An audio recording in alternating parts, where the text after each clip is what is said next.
Ever get that feeling? Like you're only scratching the surface of what you could really do? Yeah, definitely. Well, get this. Today, we're looking at something that might sound a little out there. Psychedelics. Oh, interesting. Yeah, and how they might help unlock hidden talents and creativity. Okay. Could these substances, they get a bad rap, but could they actually lead to a more fulfilling life? I'm intrigued. Right. So we're using this book, Stealing Fire, by Stephen Kotler and Jamie Wheel. Oh, I've heard of that one. Yeah, they dive into the science behind those moments of heightened awareness, or like ecstatic states. Right, those times when everything just clicks. Exactly. We've all felt it, but it's hard to explain. Definitely. It's like a glimpse into something bigger. Okay, so let's jump right in. The book starts with this intense story about a Navy SEAL mission in Iraq. Wow. This high-stakes operation to capture a target named Al Wazoo. Picture it. A team of SEALs under cover of darkness, Oh, wow. waiting for the right moment to strike. It's high pressure. You can feel the tension already. Right. And even in these elite military units like the SEALs, they recognize the power of altered states. Really? Yeah, they train to achieve this merged consciousness. Like a hive mind. Exactly. It's about operating as one unit under extreme pressure. And get this, they actually filter for this ability using the swim buddy system. Swim buddies in the desert. You got it. Even in the desert, they need individuals who can flip a switch and tap into this collective consciousness. That's fascinating. So it's not just about individual skills, it's about the ability to connect on a deeper level. And here's where it gets even wilder. They connect this to Google. Google, what do they have to do with Navy SEALs? Well, Kotler and Wheel talk about Google using Burning Man as a filter for potential CEOs. Burning Man. That's that crazy festival in the desert, right? Yep, a week-long event known for art and self-expression. It seems like a strange fit for a tech giant. Right. It's totally counterintuitive, but maybe they're onto something. So what's the connection? Are they both looking for people who can think outside the box? Well, the idea is that both the SEALs and Google are, in their own ways, seeking individuals who can access these ecstatic states. Okay, so what exactly is ecstasis? They define it as a state beyond your normal sense of self. So like transcending your usual boundaries. You got it. Yeah. And it's not just about, spiritual practices or whatever. Think about those times you're completely absorbed in something you love. Like when I'm lost in a coding project. Exactly. Or playing music, creating art, even having a deep conversation. Time melts away, you lose yourself in the moment. That's a glimpse of ecstasy. That makes sense. So we're not talking about something you only achieve on a mountaintop retreat. Nope, it's more common than we think. So how do we tap into this more often? Well, organizations like Google are actually trying to cultivate these states in their work environments. Really? How so? They've got this multi-million-dollar mindfulness center with meditation rooms decked out with sensors and neurofeedback devices. Wow, that's serious commitment. Right. And they're even designing workspaces to minimize distractions and encourage flow states. So they're acknowledging that our usual work models with all the interruptions and pressure might actually be holding us back. It's a radical idea, right? Right. What if those ecstatic states are actually the key to unlocking a whole new level of creativity and innovation? That's a pretty mind-blowing thought. Makes you wonder what we're all capable of if we could tap into those states more consistently. Now, let's talk about Jason Silva. He's a TV host who found his own way to tap into these states. Okay. And he shared his insights with the world. He started making these short videos, really thought-provoking, exploring existential philosophy and altered states of consciousness. Interesting. So he's kind of a modern-day philosopher using media to explore these big questions. And those videos went viral. Millions of views. Yeah. Landed him a show on National Geographic. Wow, that's impressive. That's like he really struck a chord with people. His story is a great example of how these ecstatic experiences, they can be really personal, but they resonate with a lot of people. Yeah, it's like they tap into a universal longing for something more. Absolutely. And for Silva, it wasn't about fame or anything like that. What was it about then? Finding sanity.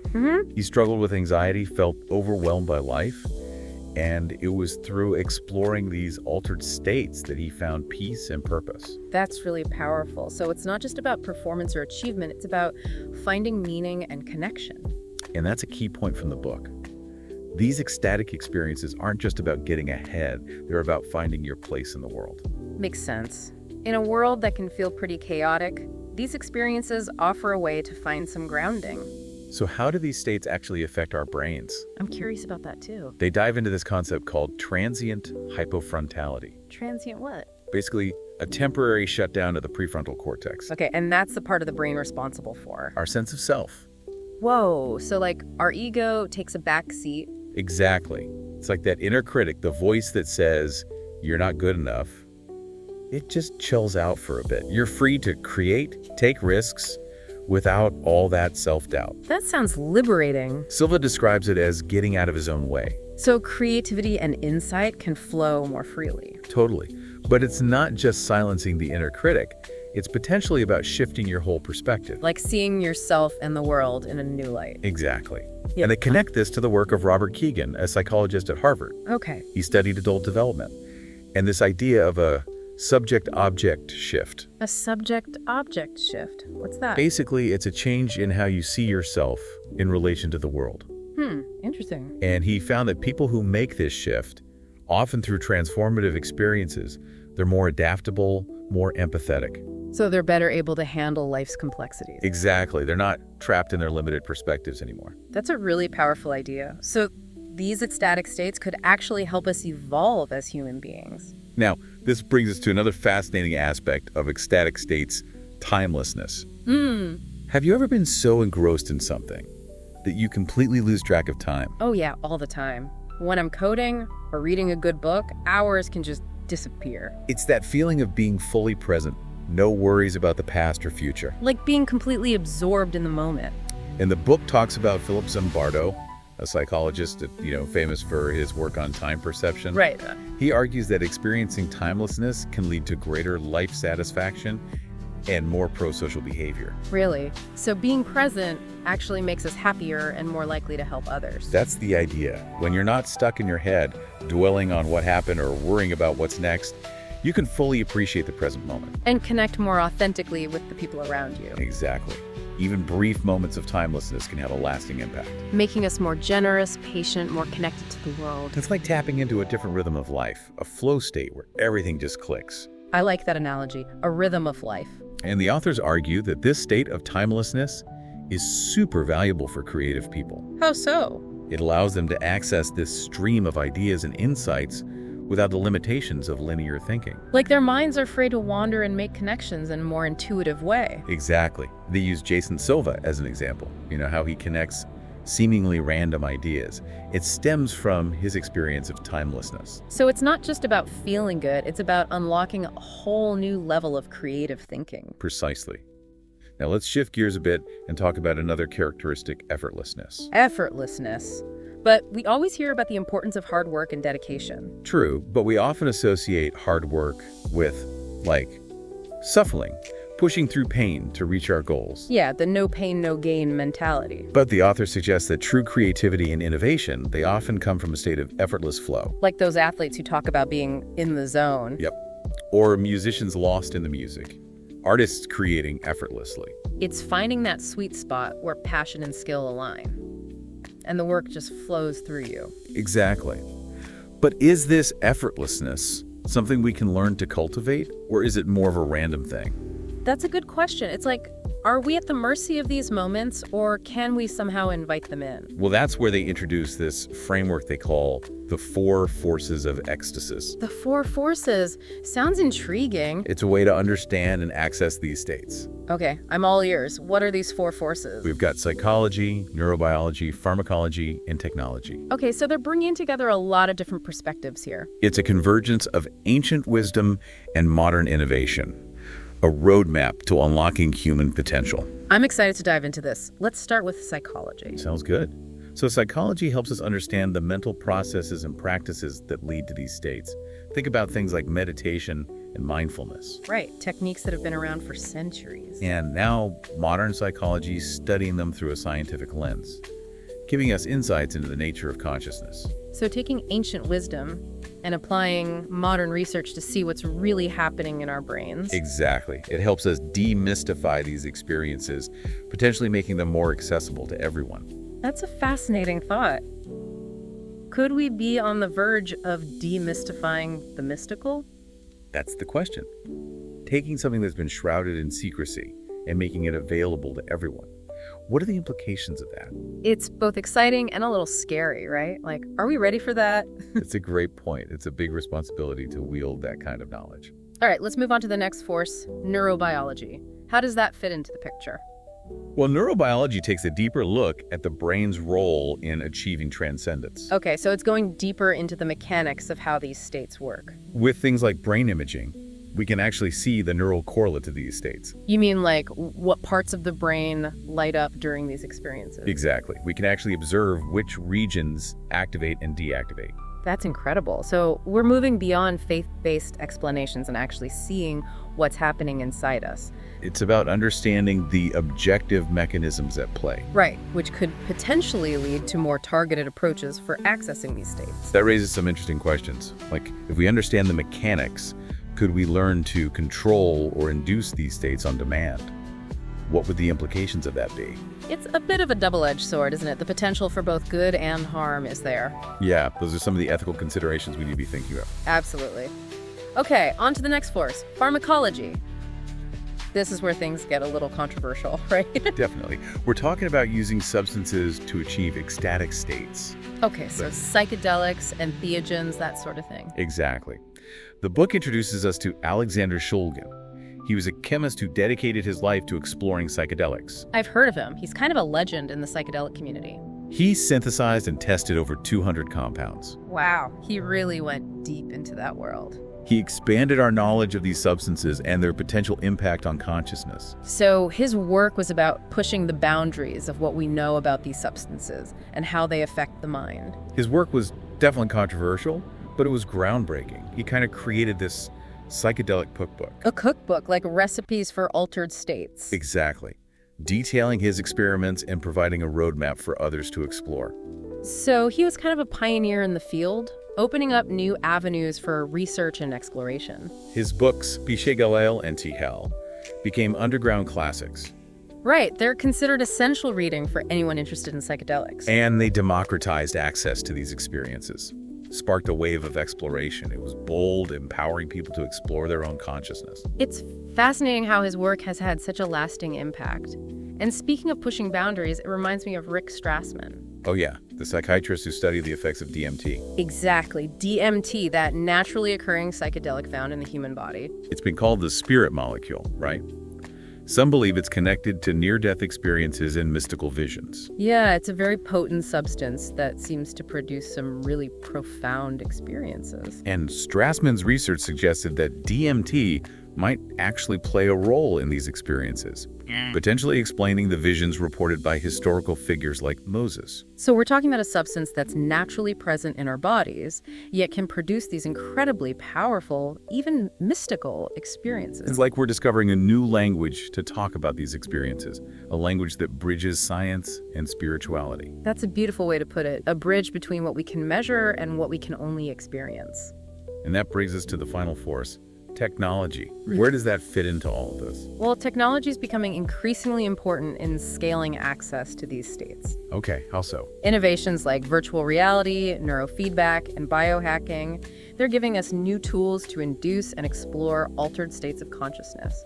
It's like building a technological bridge to these experiences, making them more accessible. Exactly. We can now explore these states without having to rely on substances or ancient rituals. It's exciting, but it also raises some big questions like, what are the ethical implications of using technology to alter our consciousness? That's something we need to carefully consider as we move forward. Absolutely, and we'll definitely dive deeper into that in the next part of our conversation. I'm looking forward to it. It's fascinating to see how all of these threads are coming together to create a whole new understanding of human potential. So we're talking about technology as a tool for accessing these ecstatic states. But it's like any powerful tool. Yeah, there are always two sides. Exactly. You got to handle it with care. The authors of Stealing Fire, they're really careful to talk about the downsides. Yeah, the potential downsides.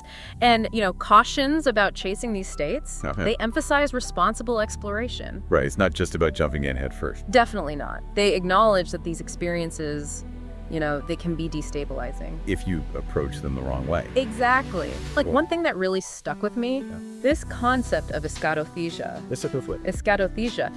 It's that feeling like the world is ending Oh, wow. that some people experience in these states, like a Matrix moment. Your perception of reality gets all distorted. Whoa. So it's like a warning. Yeah, it's a reminder that these experiences can be intense, and we need to be careful about the insights and visions. Exactly. Yeah. Not to mistake them for Like the ultimate reality. Right, they're just one facet of our human experience. So it's about finding the wisdom in the experience. Yes, without getting lost in it. The authors also warn against becoming bliss junkies, Chasing the feeling. chasing the high and neglecting real life. It's like anything that feels good can become a problem if you overdo it. Moderation in all things, Yeah. even transcendence. They talk about pacing ourselves. Don't go too fast too soon. Right, they use this analogy of freediving. You know, pushing beyond your limits can be dangerous. It's like anything new you're trying. Yeah. You need to build up your skills gradually. And seek guidance. Find people who've been there before. The authors really stress finding mentors and communities. For support? Yeah, these experiences can be disorienting. It helps to have people who understand. What you're going through. Exactly. And, ancient traditions like shamanism and yoga, They've been navigating these states for centuries. they offer valuable wisdom and guidance. So it's about learning from those who've walked the path. Instead of trying to figure it all out on your own, what about after the experience? The afterglow. How do you integrate what you've learned back into everyday life? Yeah, it's not enough to just have the peak experience. Integration is key. You need to translate those insights into positive change. In your relationships, at work, in your community. Otherwise, it's just a fleeting high, a temporary escape. So it's about bridging the extraordinary with the ordinary. Making the extraordinary a part of your everyday experience. The authors suggest some practical tools for integration. Like journaling. Journaling, meditation, talking with trusted friends or a therapist. It's about grounding those insights in your daily life. Making them a source of inspiration. And do you think these ecstatic states can help us connect better with others? Absolutely. When you transcend that usual sense of self, You feel more connected. you experience a deep connection to everything around you, the boundaries that separate us. They start to dissolve. You see yourself in others, you experience the world with more compassion. It's like a reminder that we're not alone in this journey. Exactly. It's a powerful antidote to all the individualism and isolation we see today. The authors even suggest that.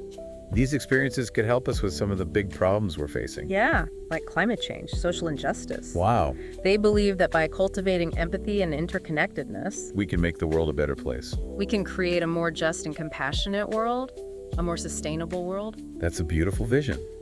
But as these experiences become more accessible, The question is who will benefit? yeah, will it be for everyone? Or just another advantage for the privileged few? That's a crucial question, and one that raises some ethical concerns. The authors talk about being mindful of these potential pitfalls Yeah, we need to advocate for equitable access. to these transformative experiences. For a more just and compassionate world, what about institutions like governments and corporations? How will they be involved? Well, it's easy to imagine a future where these technologies are tightly controlled by governments seeking to maintain order. Or corporations looking for profit? Exactly. The authors caution against letting these powerful tools be used to control or exploit others.